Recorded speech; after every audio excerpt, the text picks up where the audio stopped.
soal itu ya, untuk penyisihan piutang yang dengan menggunakan metode umur piutang ya, menggunakan aging schedule ya. Nah, ini saya ambilkan dari buku ya. Ya, nanti untuk kuisnya ya, soalnya aging juga ya, cuma mungkin bukan dari buku ya, soalnya bahasa Indonesia ya untuk kuisnya ya. Nah, ini yang saya ambilkan dari buku ya. Ini misalkan looks good ya, Wix Company ya. Ini usahanya gitu ya, usahanya adalah Wix dan hair care product ya gitu ya. Kayak apa sih ya, untuk perawatan gitu ya, perawatan dari wig sama hair care gitulah ya. Nah, kemudian ya di akhir Desember 2007 ya, ini menunjukkan itu ya untuk yang aging schedule-nya terkait piutangnya ya. Di kolom A ini adalah kolom untuk customer-nya ya. Di kolom B ini adalah saldo piutang ya, masing-masing untuk customer-nya. Kemudian di kolom C sampai dengan kolom H ya, ini menunjukkan apakah piutang tersebut sudah belum jatuh tempo atau sudah lewat jatuh tempo berapa hari ya. Nah, di kolom C ini yang menunjukkan yang kolom yang belum jatuh tempo, kemudian days past due, ini perhitungannya adalah sehari setelah, maksudnya mulai perhitungannya ya adalah sehari setelah jatuh tempo gitu ya. Apakah sudah lewat jatuh tempo 1 sampai dengan 30 hari ataukah sudah lewat jatuh tempo lebih dari 120 hari. Nah, ini totalnya ya. Total dari pembukuan yang aging schedule-nya itu, nah, saldo dari piutangnya totalnya adalah 780.000 ya. Dari 780.000 ini yang belum jatuh tempo itu adalah 398.600. Kemudian yang lewat jatuh tempo 1 sampai dengan 30 hari ini 197.250, yang lewat jatuh tempo 31 sampai 60 hari itu 98.750, yang lewat jatuh tempo 61 sampai 90 hari 33.300, yang lewat jatuh tempo 91 sampai 120 hari 29.990, dan yang lewat jatuh tempo lebih dari 120 hari ini 22.150.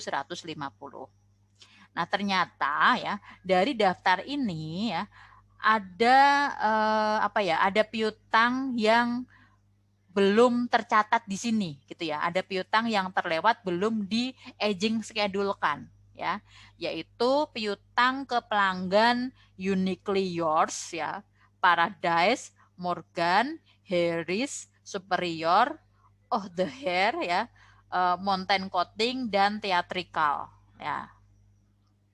Kemudian ya, nanti untuk yang ini ya, untuk pelanggan-pelanggan yang ternyata belum kita perhitungkan aging schedule-nya akan kita tambahkan ke sini ya. Akan kita tambahkan ke sini ya. Dan untuk alokasi untuk perhitungan berapa persen tidak tertagih ya. Ini Looks Good Week itu mengestimasikan ya, kalau yang belum jatuh tempo ya, yang belum jatuh tempo itu persentase tak tertagihnya adalah 2%. Yang lewat jatuh tempo 1 sampai dengan 30 hari itu tak tertagihnya adalah 4% ya. Yang lewat jatuh tempo 120 hari tak tertagihnya 80% ya. Jadi makin lama umur piutang, persentase tak tertagihnya akan makin tinggi ya. Nah, kita akan itu dulu ya. Kita akan menambahkan dulu ya untuk yang akun-akun yang dari Uniquely ke Theatrical ke aging schedule ini ya. Akan buat dulu ya. Aging schedule. Agung sih. Aging ya. Schedule ya.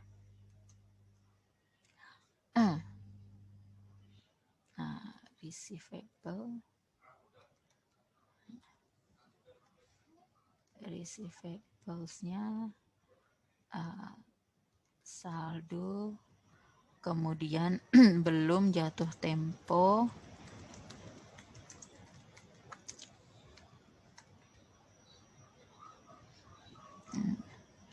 lewat 1 sampai 30. Loh, kok Januari? 1 sampai 30 hari. 31 sampai 60 hari. 31 sampai 60 hari. 61 sampai 90 hari. 91 sampai 120 hari dan lebih dari 120 hari ya.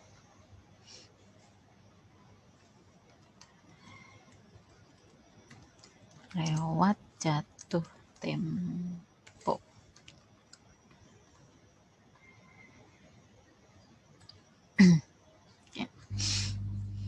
Nah, kita mulai dari yang ada di sini dulu ya, yang ada di subtotal ya, yang ada di subtotal yaitu 780.000.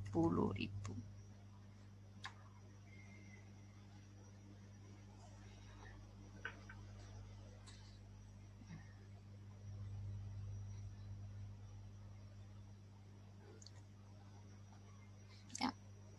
Yang ada di subtotal 780.000. Ini harus di sini ya. 780.000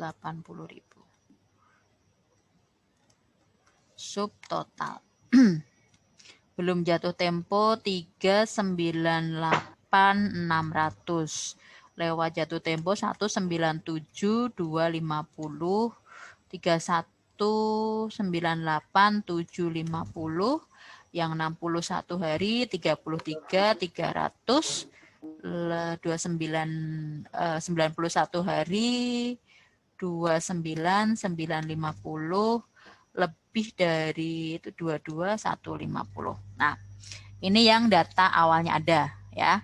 Kemudian ya, untuk yang akun-akun ini nih ya, untuk yang customer yang terlewatkan, kita tambahkan ke sini ya. Nah, kita uniquely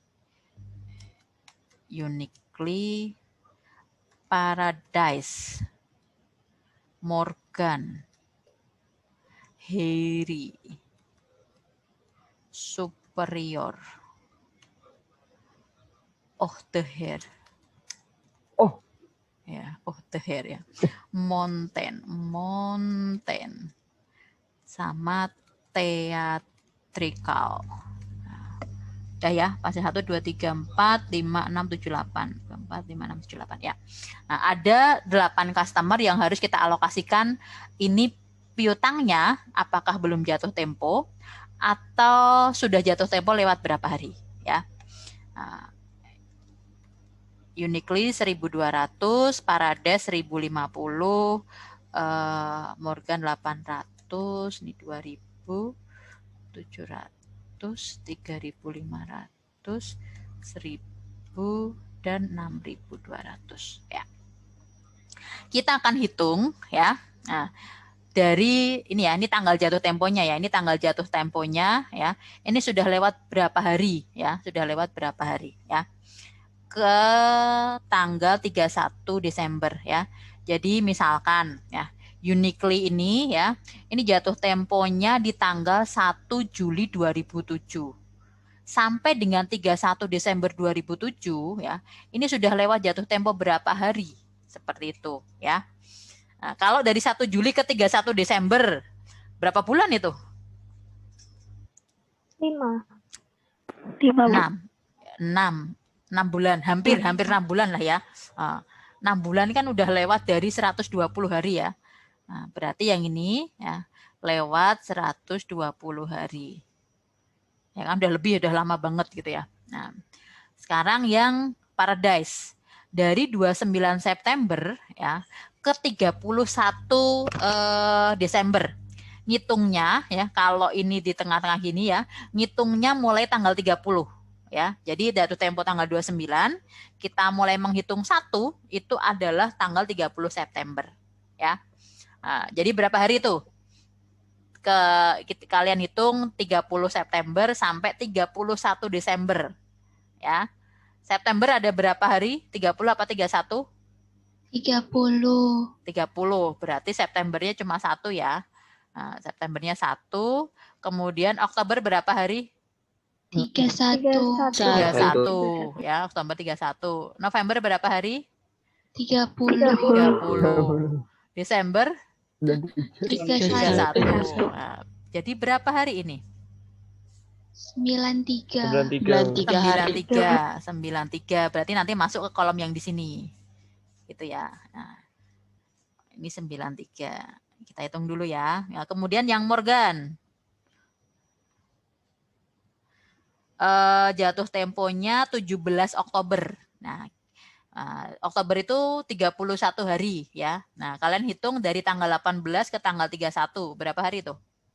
14. 14. Benar 14 ya? 13. Berapa? 14 per 13? 18, 19, 20, 21, 22, 23, 24, 25, 26, 27, 28, 29, 30, 31. 14 ya? 14. Ya, 14. Terus Oktober, November berapa hari? 30. 30. Desember 31. Jadi berapa hari 31. totalnya? 75. 75. Oke, ini 75. Ya. Kemudian yang Heri ya. 31 Oktober. Berarti ngitungnya mulai dari tanggal 1 November ya. November berapa hari? 30. Desember 31. Jadi berapa hari ini? 61. 61 ya. Jadi kalian harus ingat ya jumlah harinya itu berapa ya tiap bulannya ya. Kalau itu hafalah ya dari SD tahu ya. Januari 31, Februari tergantung tahun berapa. Ini kalau ini tahun 2007 berarti Februari itu 28 hari gitu ya. Maret 31, April 30 dan seterusnya ya. Nah, karena kalau ini lewat gini misalkan ya antara 60 dan 61 ini kan persentasenya sudah beda ya. Nah, salah masuk kolom gitu ya. Salah masuk kolom itu perhitungannya akan berbeda untuk penyisian piutang tak tertagihnya ya. Oke. Heri 61. Nah, kemudian superior 18 November. Nah, kalian hitung dari 19 November ke 31 Desember. Berarti Novembernya berapa hari? 12. 12 31. tambah 31. Berapa hari ini? 43. 43. Oke. Kemudian yang the hair. Nah, 31 hari. 31 hari. Oke. Yang mountain. 30 hari. 30 hari. 30 hari. Ya. Kemudian yang theatrical. Belum jatuh tempo. Belum, ini belum jatuh tempo. Oke, nah sekarang kita tinggal masukkan ya. Untuk yang uniquely tadi lebih dari 100 ini ya, berarti masuk ke sini 1200. Yang paradise 93 berarti masuk ke kolom di sini ya. 1050. Kemudian yang Morgan ya. Yang Morgan 800 ini 75 hari ya. 75 berarti di sini. Kemudian yang Heri ini 61 masuk sini. Kemudian superior ini 43 hari. Superior 43 hari masuk ke sini ya. 700. Kemudian yang the hair 3.531 hari. 31 sini ya. 3.500. Kemudian mountain coating ini 1000 masuk 30 hari dan theatrical belum jatuh tempo 6.200. Mohon maaf tadi Ya. yang Hei kalau nggak salah di itu periodenya 61 sampai 90 hari. Oh ini ya, 61 ya. Oh ini salah kolom nih ya. Nah, delete sini ya, masuknya ya. Ya. Ya 61. Oke, terima kasih. Ya, sudah. Nah, sudah semua. Nah, kita jumlahkan ya yang belum jatuh tempo 404 dan seterusnya. Oke. setelah kita jumlahkan, kemudian kita alokasikan estimasi tidak tertagihnya ya. Persentase tidak tertagih. Yang belum jatuh tempo 2% ya.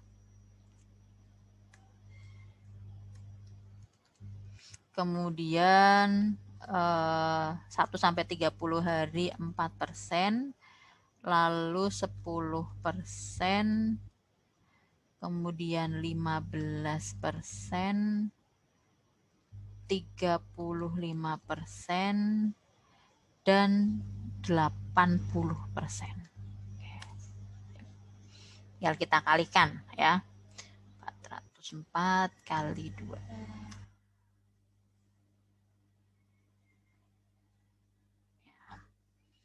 Kemudian kita jumlahkan ya. Jumlahkan jumlahkan seluruhnya ya. Nah, inilah ya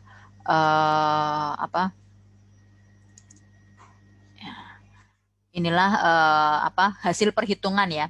Hasil perhitungan untuk piutang tak tertagihnya yang nanti harus tercantum di neraca ya. Itu sebesar 61.200 ini 266. Ya, ini totalnya ya. Nah, yang di jurnal belum tentu yang ini ya. Ini hasil perhitungan dari aging schedule-nya nanti yang harus tercantum di neraca ya untuk piutang tak tertagihnya ya, saldo afdanya gitu ya. Saldo afdanya ini harus 61.266. Nah, kita akan melihat saldo afda awalnya ya. Nah, ini ya nomor 23, 1, 2, 3 udah ya. Nomor 4 ya. Asumsikan bahwa saldo afdanya ya di sebelum adjustment ya. Sebelum adjustment adalah 9.550 ya. Berarti ini saldo afda sebelum adjustment. Ini adalah berapa tadi? 9.550. 9.550. Ya. Berarti ya, jurnalnya gimana?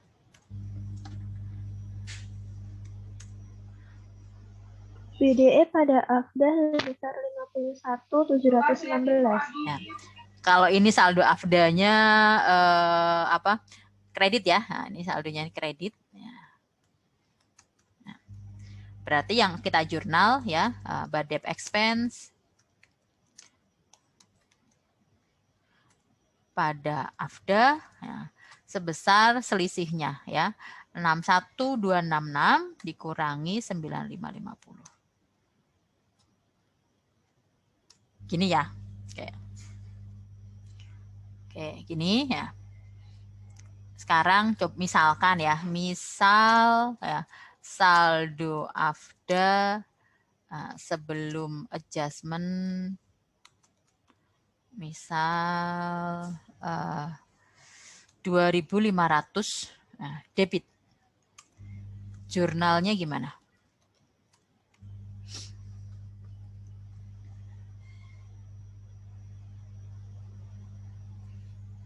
BDE pada afda 63.766. Ya. Badep expense ya. Pada afda dijumlah ya kalau itu ya. 61.266 ditambah 2.500.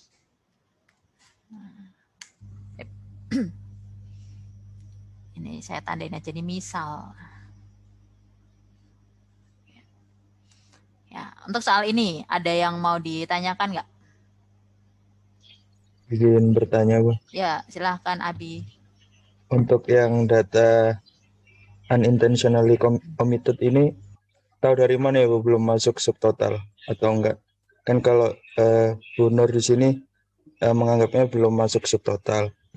Itu taunya dari mana ya, Bu? Ya. Ini kan daftar ya. Oh, ini kan daftar nih.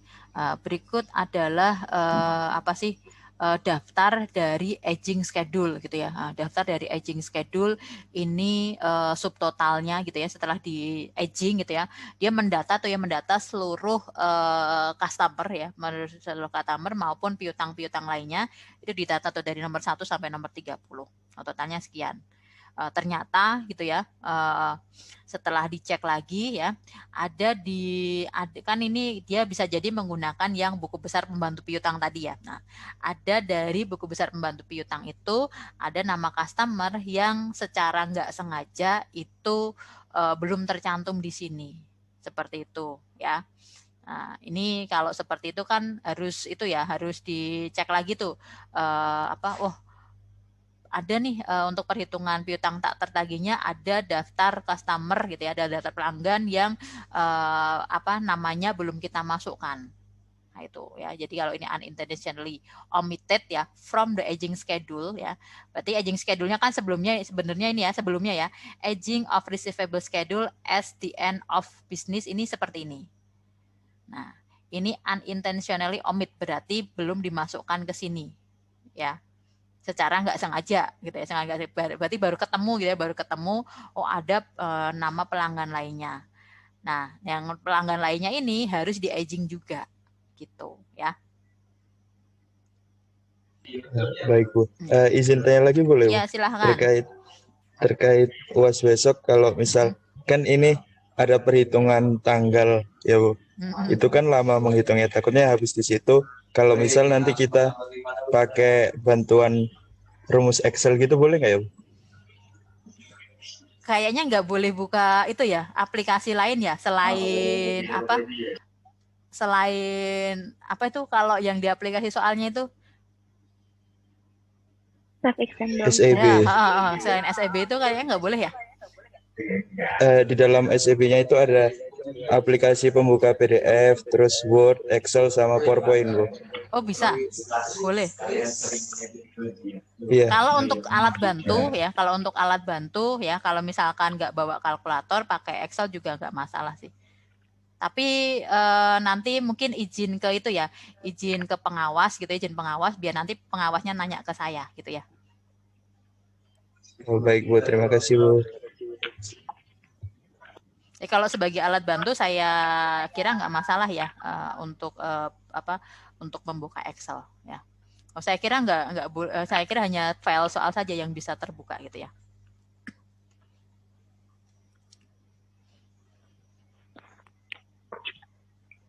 Oke, silahkan ada lagi ya. Satu pertanyaan lagi ya. Ini sudah jam 9.18 ya. Kita masih ada satu soal lagi yang untuk kita bahas.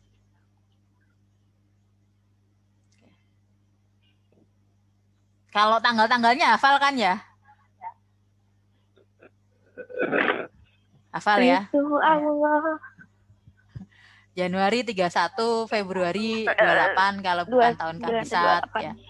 Maret 31, April 30 kan pakai apa sih? Pakai tangan yang ini tuh, pakai yang tangan yang menonjol yang di bawah gitu ya. Itu insya Allah bisa lah ya. Semoga maksudnya nggak ada yang ini nih kayak 60 ini. Tidak ada yang mungkin buat agak bingung ini maksudnya 61 apa 60 ya.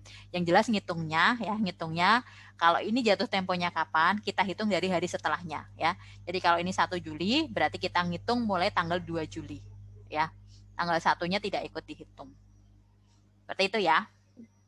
Izin tanya Bu. Silahkan Siska. Aku agak kurang paham kan Bu. Kan ini di soalnya Bu udah ada kita catat tiga pelanggan dari daytime belum sama yang kita hitung itu sebenarnya yang belum tercatat, nggak di total sama yang udah dicatat di tabelnya.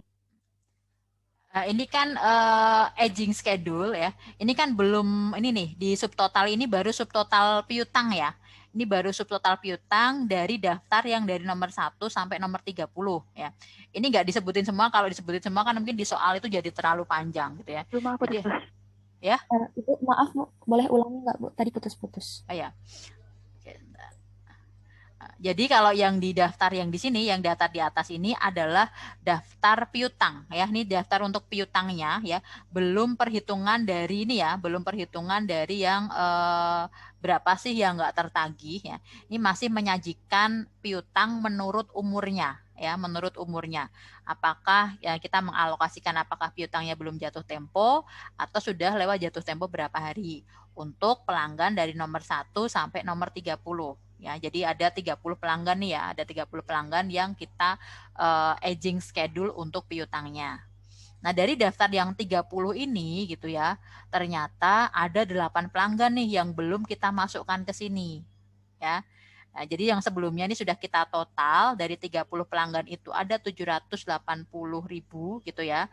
Nah, ini nanti kita hitung, kita tambahkan kembali gitu ya. Kita tambahkan untuk 8 pelanggan yang belum kita masukkan ke aging schedule.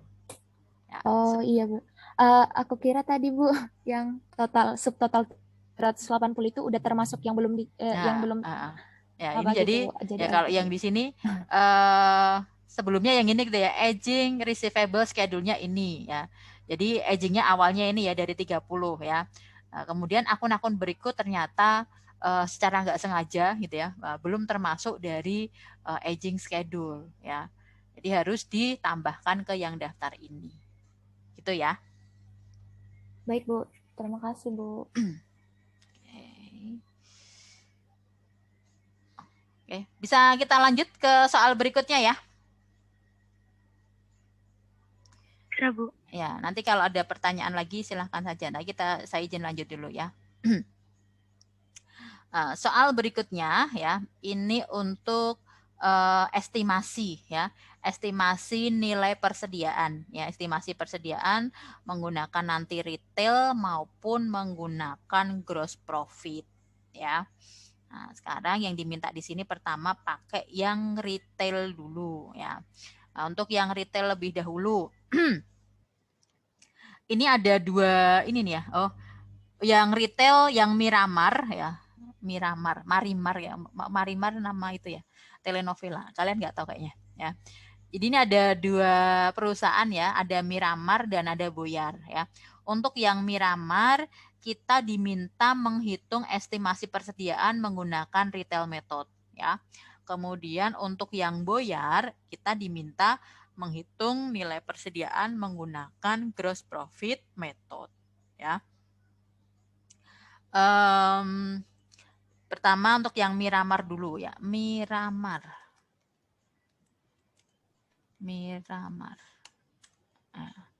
Apa ini retail method ya. Ya. Kalau retail method ya. Kalau retail method ya ingat ya, kita akan menghitung dulu persentase apa? Cost to retail ratio. Masih ingat nggak?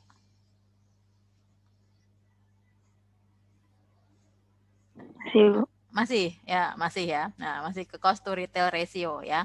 Nah, di sini ya, inventory ya, inventorinya, kemudian transaksi-transaksi terkait pembelian maupun penjualan disajikan pada harga perolehan maupun harga retailnya. Untuk informasi yang detail ini diketahui pada tingkat harga retail ya. Sedangkan nanti yang kita cari adalah inventory akhir menurut harga perolehan. Nah, itu yang akan kita cari ya. Jadi ini ya, merchandise inventory at cost ya pada tanggal 31 Maret. Itu yang akan kita cari ya. Nah, kita akan sajikan dulu ya. At retail ya. Inventory awal. Ini at cost dan at retail.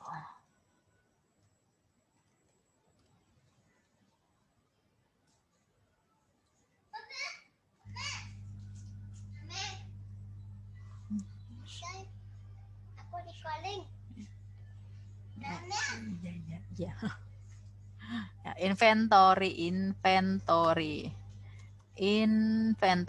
at cost-nya 180.000 85.000. Kemudian at retailnya 280.000. Nah, yang akan kita bandingkan cost to retail ratio adalah cost of goods available for sale. Ya enggak? Untuk ngecek lagi nih, ya apa enggak? Iya, Bu. Ya. Apa itu cost of goods available for sale? Inventory awal ditambah pembelian, ya. Inventory awal ditambah net purchase gitu ya. Nah, ditambah pembelian bersih. Itulah cost of goods available for sale, ya. Nah, purchase-nya at retail-nya at cost-nya berapa itu? 2.246.000. Nah, kemudian at retail-nya 3.295.000. Nah. Ya.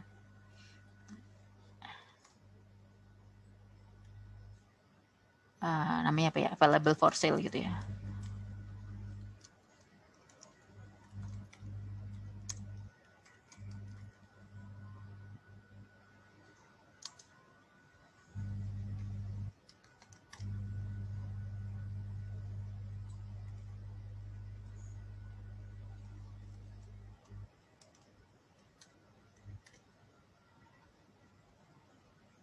Ya. Cost to retail ratio. Berarti 2431 dibagi 3575.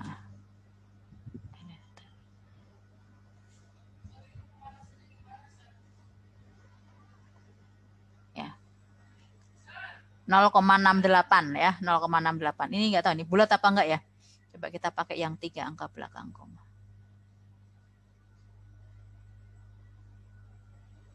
Oh, bulat ya. Nah, berarti 68% ya. 68% itulah cost to retail ratio ya. Kemudian di sini ada sales ya dan sales return and allowance ya. Net sales ya. Sales ya. Sales kemudian dikurangi dengan sales diskon, dikurangi dengan sales return ya. Nah, ini akan ketemu apa? Net sales. Net sales ya. Ya. Net sales dikurangi COGS akan jadi apa? Gross profit. Net sales kurangi COGS. Nah, net sales kurangi COGS itu akan jadi gross profit gitu ya. Ini nanti untuk yang untuk yang metode gross profit sih ya. Nah, ini kalau ini untuk perhitungan yang net sales ya. Net sales ya dikurangi ya. Jadi kan yang total available for sale ya. Ini berarti yang tersedia untuk dijual ya. Yang tersedia untuk dijual at retail ya pada harga sales ya, pada harga retail ya, pada harga penjualan adalah 3.575. Nah, yang tersedia untuk dijual nanti dikurangi dengan net sales ya. Itu berarti apa? Ending inventory. Ending inventory at retail. Ya, ending inventory at retail. Kalau nanti ending inventory at retailnya ketemu ya, kita bisa mencari ending ending inventory at cost ya, menggunakan cost to retail ratio. Ya. Ini yang available for sale-nya segini, kemudian net sales-nya berapa? 33.300 kurangi 60.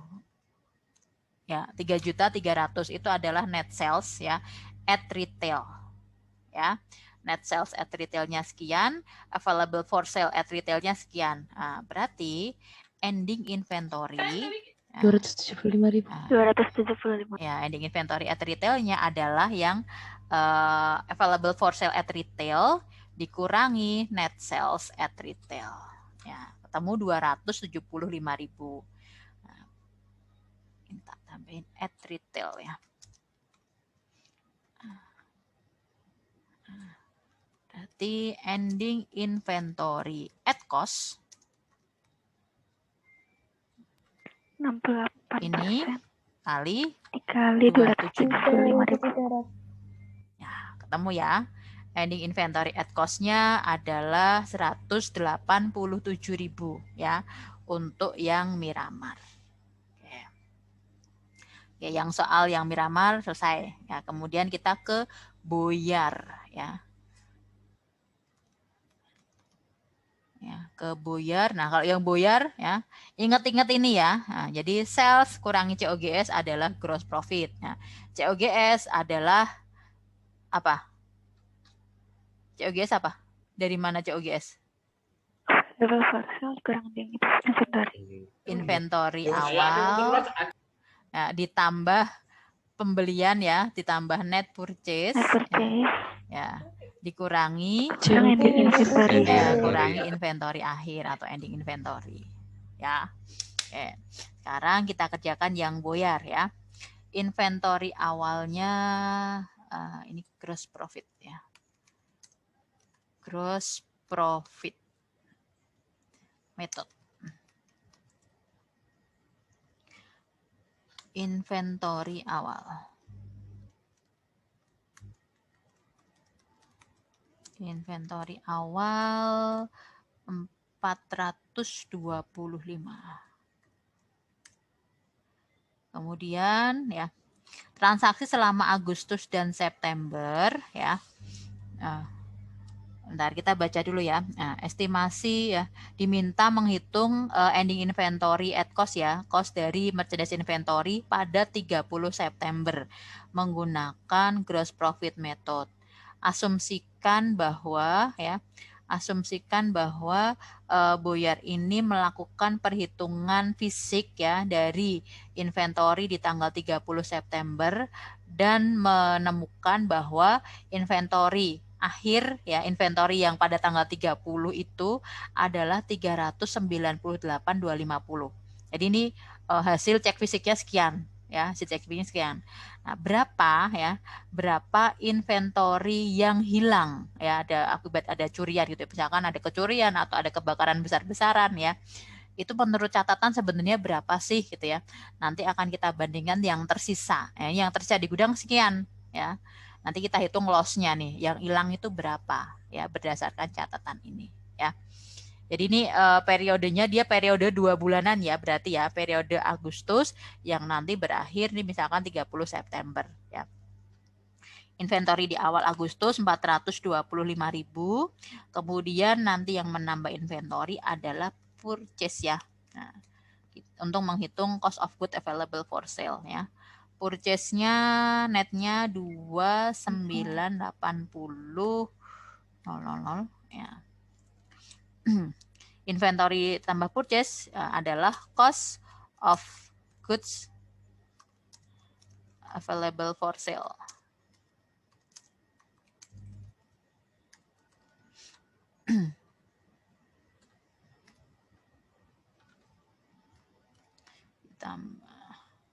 Ya. Barang yang tersedia untuk dijual adalah 3.405.000 ya. Cost of goods available for sale ya. Ini nanti kita menentukan itu ya, COGS gitu ya. Kan cost of goods available for sale itu adalah COGS ya ditambah ending inventory. Gini kan ya. Nah, tambah ending inventory ya. Barang yang terjual ya ditambah ending inventory. Nah, ini nanti yang akan kita cari ya. Kita akan cari ya. Di sini net sales-nya ya. Nah, net sales-nya. Net sales itu sama dengan sales ya dikurangi dengan sales return and allowance ya. Salesnya 5.075.000. Sales returnnya 75.000 ya. Nah, sehingga net salesnya adalah 5 juta ya. Net sales ya dikurangi COGS ya, dikurangi COGS, kita akan menghasilkan gross profit ya. Ini yang akan kita cari dulu ya, COGS ya. Ini menghasilkan gross profit. Nah, gross profitnya di sini disebutkan ya, net kurangi COGS kasih.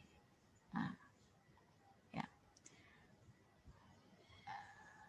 Dikurangi ya, kurangi ya. Nah, net sales kurangi COGS menghasilkan gross profit. Gross profitnya di sini disebutkan tarifnya adalah 40%. Ya. Berapa gross profitnya ini kalau didolarkan? 2 juta. 40% ya, kalikan sales ya, nah, kalikan sales ya. Gross profitnya 2 juta. Kalau gross profitnya 2 juta, net salesnya 5 juta, berapa COGS-nya? 3 juta. Berarti COGS-nya adalah 5 juta kurangi 2 juta ya. Nah, COGS-nya adalah 3 juta ya. Kalau COGS-nya di sini 3 juta, berapa ending inventory-nya? 405.000. Nah, ketemu kan ya? Ya. Kalau di sini 3 juta, maka ending inventory-nya adalah 405.000. Ya. Nah, kalau kita masukin sini lagi ya.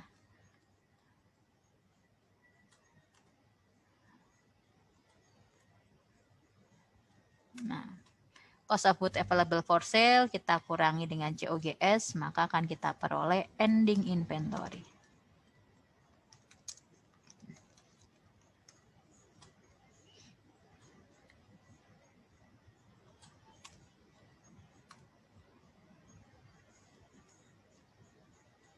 Nah, nah kalau menurut catatan ending inventory-nya sekian, ya, berapa loss yang diderita oleh Boyar?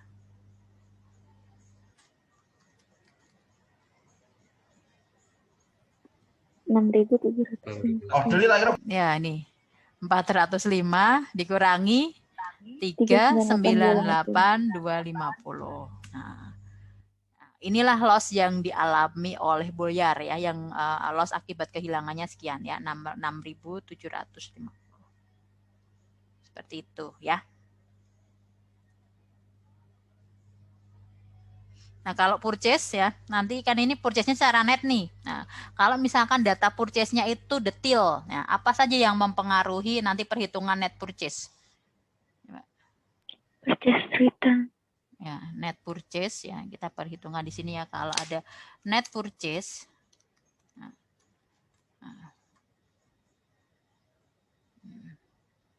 Nah, itu berasal dari mana? Net purchase adalah purchase ditambah freight in. Ya, XXX ya. Yang menambah apa? Freight in ya. Freight in atau ongkos angkut pembelian itu menambah. Ya, kemudian ini saya kasih tanda ya. Plus ya, tambah freight in, kemudian dikurangi apa? Purchase return, ya, purchase return dan purchase discount ya.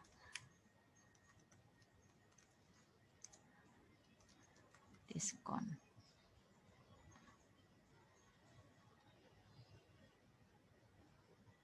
Nah, kalau ini mengurangi ya, mengurangi.